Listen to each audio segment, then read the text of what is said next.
biar syahid ataupun kemenangan. Tuan-tuan cakap macam tu. Saya suka masuk PAS ni tuan-tuan. Saya rasa selesa, saya rasa macam at home pula masuk PAS ni tuan-tuan. Lepas sains semalam, saya buka lagu PAS. Saya dengar lagu PAS dalam YouTube tuan-tuan. Saya suka pula. Lagi sedap pula daripada lagu lama. Orang-orang yang lagu lama tu jangan kecil hatilah. Lagu lama kita mendatar sikit, tapi lagu PAS ni kan, bersatulah wahai kaum muslimin. Tuan-tuan, nombor satu. Kan? Lepas tu ada ungkapan-ungkapan lagu tu yang saya suka tuan-tuan, yang membakar semangat. Contohnya tuan-tuan kata apa? Walau susah menempuh cabaran. Maksudnya susah pun tak apa, kita menempuh je lah cabaran. Itu satu.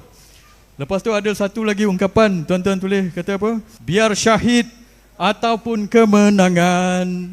Tuan-tuan cakap macam tu. So lagu itu, biar syahid ataupun kemenangan, atau walau susah kita tempuh cabaran. Dan salah lagi satu, kalah menang bukan menjadi alasan. Saya suka betul ayat-ayat ni tuan-tuan. Sebab kita pentingkan perjalanan tu, betul tuan-tuan. Pengakhiran dia, keputusan tu di tangan Allah SWT. Saya suka sebab saya pun macam tu tuan-tuan. Saya dulu belajar falsafah Ustaz. Di luar negeri saya ambil falsafah. Dalam filosofi benda ni dia panggil non-consequentialist. Kalau tuan-tuan tahulah, non-consequentialist ni apa? Saya non-consequentialist. Non-consequentialist ni kita pentingkan perjuangan dan perjalanan, di mana pengakhiran kita tak tengok, serah pada Allah SWT tuan-tuan. Sebab tu dalam lirik-lirik lagu tuan-tuan pun, kita menempuh cabaran, tak apa, biar susah dan syahid ataupun kemenangan. Tuan-tuan tak kira apa, nak jadi apa, nak jadi jadilah, tapi perjalanan dan perjuangan itu adalah penting tuan-tuan. Orang lain yang consequentialist dia lain, nak jadi Perdana Menteri juga, nak jadi Perdana Menteri juga, apa nak jadi jadilah. Itu tak boleh.